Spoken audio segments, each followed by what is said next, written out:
আজকের গল্প অলমোস্ট। লেখা ও পাঠ অমিতাভ রায়। পরিবেশনা রবিবারে ও অবসরে গল্প পাঠ। এক বনেদি বাড়ির উচ্চশিক্ষিতা বৌমা সুমনা সদ্য সন্তান সম্ভবা। সে গৃহবধূ। স্বামী অজয় এক নামকরা কোম্পানির নামকরা ইঞ্জিনিয়ার। বিজ্ঞানের ছাত্র হলেও পরিবারের আদি প্রথার বিরুদ্ধে কখনো যায় না। সুমনাকে গর্ভাবস্থার পঞ্চম মাসে পঞ্চামৃত এবং 7 মাস পূর্ণ হলে শ্বশুরবাড়িতে বড় করে স্বাদের আয়োজন করা হয়েছে। সে এক বিশাল উৎসব। প্রচুর লোকের সমাগম হয়েছিল। এরপর পঞ্জিকা দেখে শুভক্ষণে অজয় সুমনাকে তার বাপের বাড়িতে রেখে আসে। অজয়ের মা এক্ষেত্রে কোনো আপত্তি তো করেননি বটেই, নিজেও সঙ্গে গিয়েছিলেন। জানেন, মেয়ে তার মায়ের কাছেই এই সময় স্বাভাবিক ছন্দে থাকবে। তবে একটাই শর্ত ছিল, জ্যোতিষীর বলে দেওয়া নির্দিষ্ট সময়েই বাচ্চা হবে। ডাক্তারবাবুরা বলে দিয়েছিলেন যে বেবি সিজারিয়ানই হবে। এটা যেন একটা মস্ত সুযোগ হাতে পাওয়া।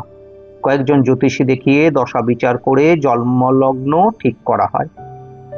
9 মাসে যথারীতি প্রথা অনুযায়ী 7 অনুষ্ঠান হলো।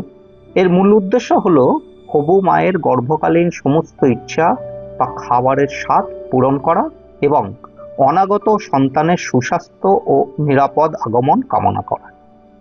অজয়ের বাড়ির দিককার অতিথিরা উপস্থিত।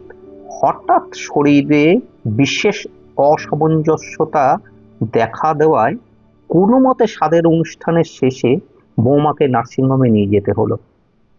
মার সন্তানকে বাঁচাতে সব অনুরোধ প্রত্যাখ্যান করে ডাক্তার তড়িঘড়ি অস্ত্রোপচার করলেন। অলমোস্ট নির্দিষ্ট সময় এসেই গিয়েছিল।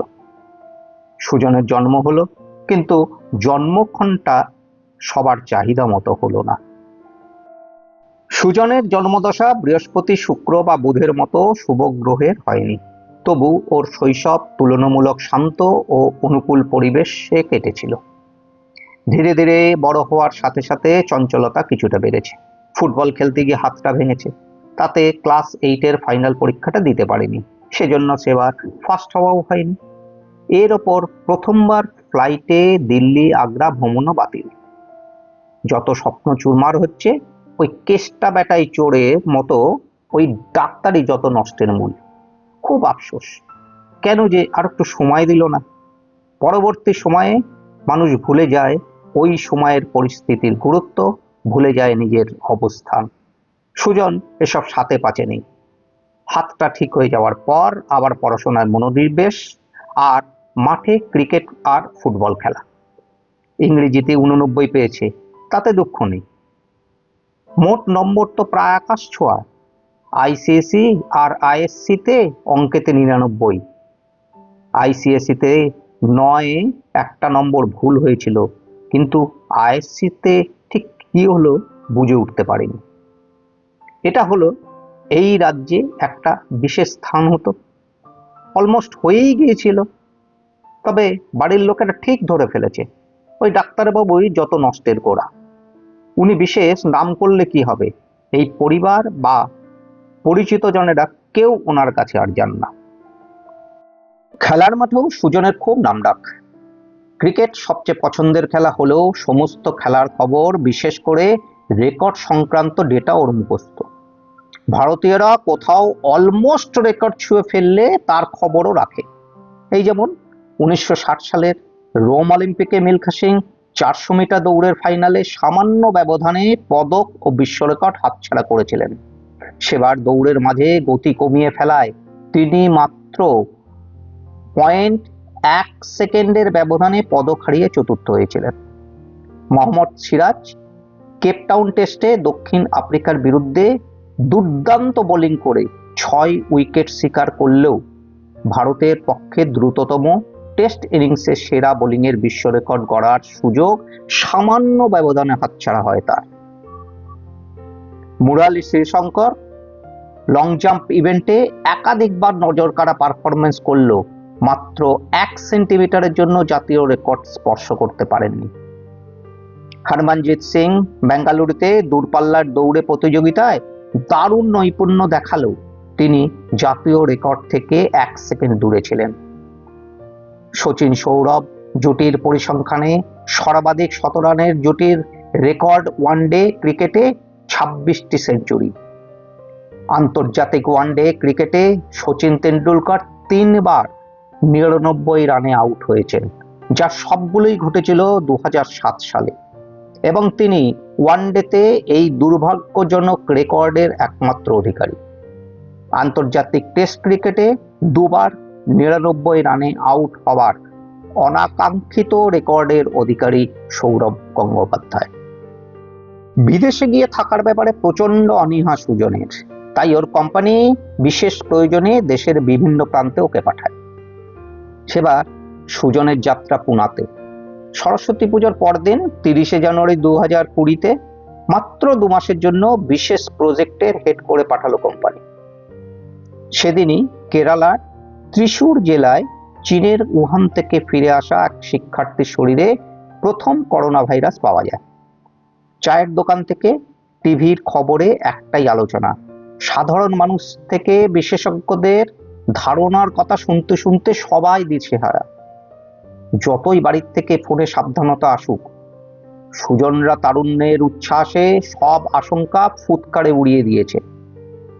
ভারতে প্রথম কোভিডের দেশব্যাপী সম্পূর্ণ লকডাউন শুরু হয়েছিল 25শে মার্চ 2020 তারিখে।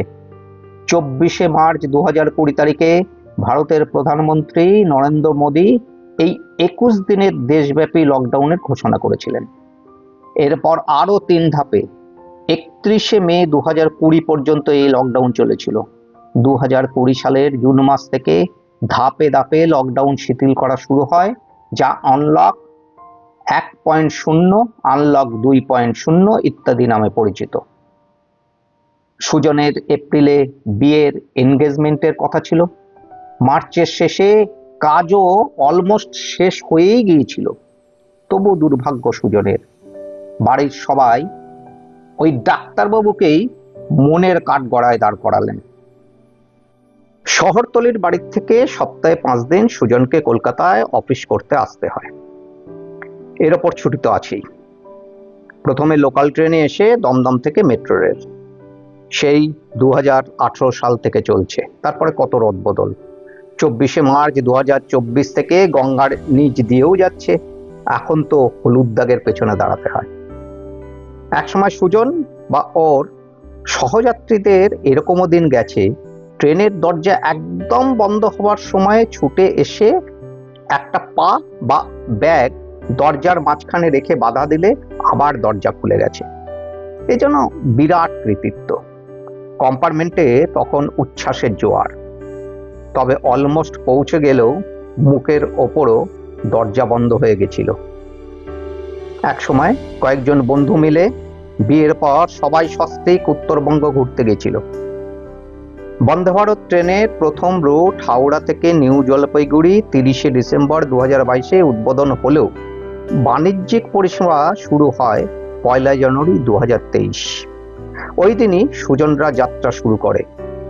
সুজনের যেন ট্রেনের খাবার খেয়ে পেট ভরেনি। অত্যুৎসাহী সুজন মালদা স্টেশনে ট্রেন থেকে নেমে সিঙ্গাড়া আনতে গেল। ফিরে আসার সময় মুখের ওপর দরজা বন্ধ হয়ে গেল। ভেতর থেকে জানলা দিয়ে সে দৃশ্য দেখে সবাই কপাল চাপড়াতে লাগলো। ফোনে বলে দিল যেভাবে হোক একটা 4 চাকা ধরে চলে আসতে। 5,000 টাকা গাঁট গচ্ছা দিয়ে সবাই পৌঁছানোর 2 ঘন্টা বাদে পৌঁছলো।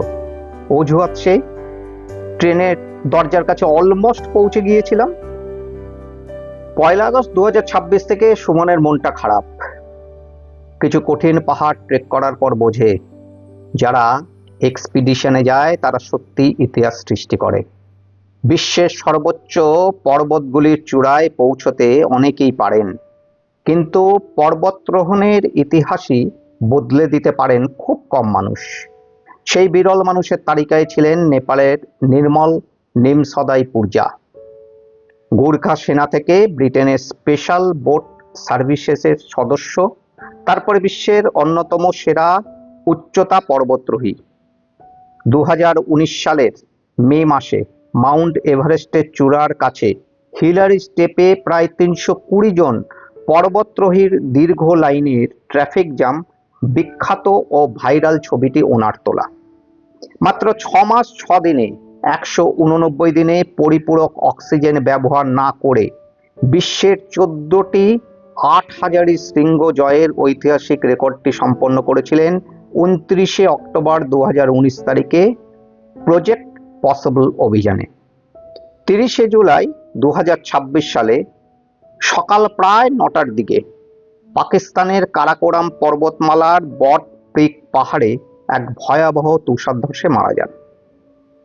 ক্যাম্প 2 ও ক্যাম্প 3-এর মাঝামাঝি প্রায় 6600 থেকে 7000 মিটার উচ্চতায় এই তুষারধস তার 10 সদস্যের অভিযাত্রী দলকে আঘাত করে 2000 ফুটের বেশি গভীর খাদে ও বরফের নিচে তলিয়ে দেয়। সুজনের মনে হয় নিমসদাই জীবনের সব স্বপ্নই অলমোস্ট পূরণ করেছিলেন আর সবাইকে স্বপ্ন দেখার রাস্তা দেখিয়েছিলেন।